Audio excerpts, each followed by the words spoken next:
Welcome to Sports Science Insight, the channel where we break down scientific evidence and turn it into practical knowledge for training, recovery, and human performance. Today, we are looking at the article, Impact of Different Doses of Cold Water Immersion on Recovery from Acute Exercise-Induced Muscle Damage. This network meta-analysis was published in Frontiers in Physiology in 2025 by Wang and colleagues. The question is simple. When it comes to cold water immersion, what dose works best? Is it colder water, longer immersion, or a specific combination of temperature and time? This study shows that the answer depends on the recovery target. The best protocol may be different if the goal is to reduce muscle soreness, restore jump performance, or reduce biochemical markers of muscle damage. So the main message is, recovery depends on the dose. And if you want more evidence-based breakdowns on recovery, training, performance, and sports science, subscribe to Sports Science Insight. Let's break it down. After intense exercise, especially unfamiliar or eccentric exercise, the muscles can experience exercise-induced muscle damage. This is often called EIMD. It can involve micro-damage to muscle fibers, local inflammation, increased creatine kinase, delayed onset muscle soreness, and a temporary reduction in muscle function. In practical terms, the athlete may feel sore. Jump performance may drop. Strength and power may feel worse. And recovery between training sessions may become more difficult. This matters because training is not only about creating stress. Training is about creating stress, recovering from that stress, and adapting. If recovery is poor, the athlete may not be ready for the next session. Cold water immersion is widely used because it may reduce soreness, lower tissue temperature, reduce inflammation-related responses, and support recovery of muscle function. But the key question is dose. Cold water is not one protocol. Temperature and duration matter. Training stress needs a recovery strategy. This was not one single experiment. It was a systematic review and network meta-analysis. The authors searched major databases and identified 1,299 records. After screening and eligibility assessment, they included 55 randomized controlled trials. Altogether, the review included 1,139 participants. The analysis focused on three main recovery outcomes. First, DOMS, or delayed onset muscle soreness. This represents subjective muscle soreness. Second, JUMP, which reflects neuromuscular function and performance recovery.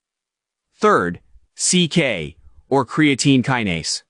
This is a biochemical marker often used to estimate muscle damage. The advantage of a network meta-analysis is that it can compare several intervention protocols, even when not every protocol has been compared directly in the same trial.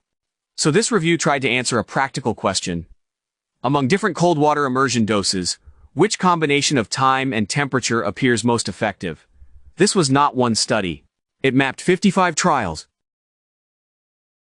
The authors divided cold water immersion protocols by duration and temperature. For duration, they used three categories. Short duration, less than 10 minutes. Medium duration, 10 to 15 minutes. Long duration, more than 15 minutes. For temperature, they used different ranges. Low temperature, 5 to 10 degrees Celsius. Medium temperature, 11 to 15 degrees Celsius. High temperature, 16 to 20 degrees Celsius. From this, they created several protocol groups. For example, MD-LT-CW, means medium duration, low temperature cold water immersion. That is 10 to 15 minutes at 5 to 10 degrees Celsius. MD-MT-CW, means medium duration, medium temperature cold water immersion. That is 10 to 15 minutes at 11 to 15 degrees Celsius. This classification is important because many people talk about ice baths as if all protocols were the same. But they are not. Cold water is not one protocol. Now let's start with muscle soreness. For reducing delayed onset muscle soreness, the best-ranked protocol was MD-MT-CWI. That means 10 to 15 minutes at 11 to 15 degrees Celsius. This protocol had the highest ranking for DOMS reduction in the network analysis. The second important option was MD-LT-CWI, or 10 to 15 minutes at 5 to 10 degrees Celsius. Both protocols significantly reduced soreness compared with control. But the moderate temperature protocol ranked best for soreness. This does not mean every athlete has an 84% chance of success. It means this protocol ranked highest in the network comparison for reducing soreness. Why might moderate cold help?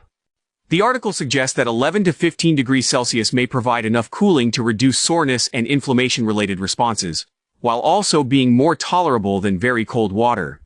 That matters in real life. A recovery method only works if athletes can actually use it consistently. For soreness, moderate cold may be enough. Now let's look at jump recovery. Jump performance is important because it reflects neuromuscular function.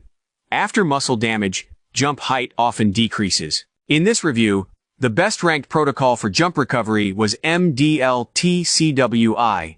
That means 10 to 15 minutes at 5 to 10 degrees Celsius. This protocol significantly improved jump recovery compared with control.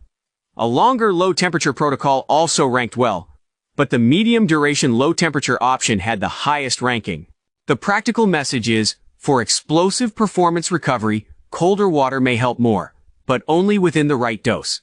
This does not mean colder is always better. The best-ranked option was not unlimited cold exposure. It was a specific window. 10 to 15 minutes at 5 to 10 degrees Celsius. Too much cold or too long in cold water may increase discomfort, stiffness, or physiological stress. So the goal is not simply to suffer more. The goal is to match the protocol to the recovery target. For explosive recovery, colder may help more.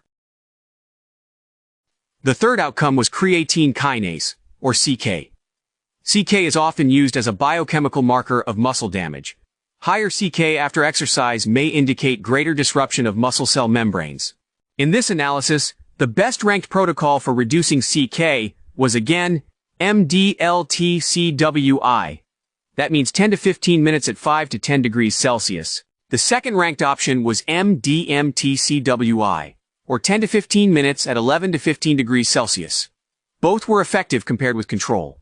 The authors suggest that cooling may help reduce muscle cell membrane disruption and inflammatory responses, which could contribute to lower CK levels. But we need to be precise. The study did not directly observe CK leaking in real time. It analyzed changes in CK levels across randomized controlled trials. So the practical interpretation is, medium-duration cold water immersion appears useful for reducing biochemical markers of muscle damage, and for CK, the low-temperature version ranked best. Muscle damage markers responded best to medium-duration cold. Why do temperature and duration matter so much? Because cold water immersion affects the body through several mechanisms. Cold exposure can cause vasoconstriction. That means blood vessels narrow, which may reduce local blood flow and limit the accumulation of inflammatory mediators. Cold water also lowers tissue temperature. This may slow local metabolism, reduce edema, and reduce pressure around damaged tissue. Cooling may also reduce nerve conduction velocity and pain receptor stimulation. That helps explain why soreness may feel lower after cold water immersion. But dose matters.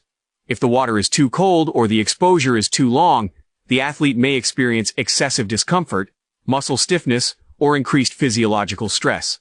That is why the article does not support a simple message like, colder is always better. Instead, the message is more specific. Different goals require different protocols. The same ice bath can help or stress the body depending on dose. So how can coaches and athletes use this information? Start with the recovery target. If the main goal is to reduce subjective soreness, the best-ranked option was 10 to 15 minutes at 11 to 15 degrees Celsius. If the main goal is to restore jump performance or explosive neuromuscular function, the best-ranked option was 10 to 15 minutes at 5 to 10 degrees Celsius. If the main goal is to reduce CK as a muscle damage marker, the best-ranked option was also 10 to 15 minutes at 5 to 10 degrees Celsius. But there is a practical secondary factor: comfort and adherence. If an athlete struggles with very cold water, the 11 to 15 degrees Celsius range may still be useful, especially for soreness and general recovery. So the decision is not only about the strongest physiological effect, it is also about what the athlete can tolerate, repeat, and fit into the training schedule. Choose the protocol based on the recovery target. So what should we take from this network meta-analysis? First, medium duration was the most consistent window. Across outcomes, 10 to 15 minutes appeared repeatedly as the practical sweet spot. Second, 5 to 10 degrees Celsius ranked best for jump recovery and CK reduction.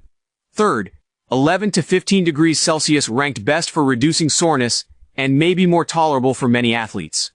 Fourth, longer protocols or warmer protocols were less consistent. Fifth, the evidence is promising but not perfect. The included studies varied in participants, protocols, and study quality. The authors also noted that most studies involved male participants, so more diverse and high-quality randomized trials are needed. The final message is simple. The best recovery protocol is not just colder, it is better matched.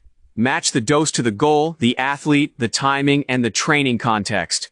If this video helped you understand cold water immersion recovery, subscribe to Sports Science Insight. Here, we analyze scientific evidence and turn it into practical knowledge for athletes, coaches, students, and sports science professionals. Leave your comment below. Would you choose colder water for performance recovery, or moderate cold for soreness and comfort? Thanks for watching, and I'll see you in the next breakdown.